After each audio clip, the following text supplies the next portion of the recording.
Good morning guys, in front of me is HUAWEI Pura 70 Pro, and let me show you how to add photo to contact.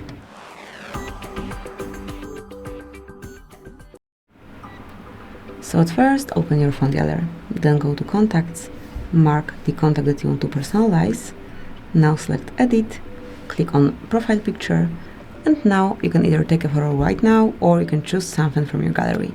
Let me pick something from the gallery, choose the album that not album obviously over here, or picture straight from this panel. Okay, so it's a black one. Let me look for maybe some screenshot. Okay, so it's not loaded. In that case, let me pick some random photo, no matter which one, even some screenshot. Then tap on confirmation mark, and now customize it however you like. Maybe with dims.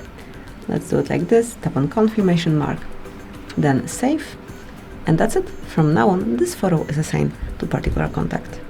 Thank you for watching, please subscribe our channel and leave the thumbs up.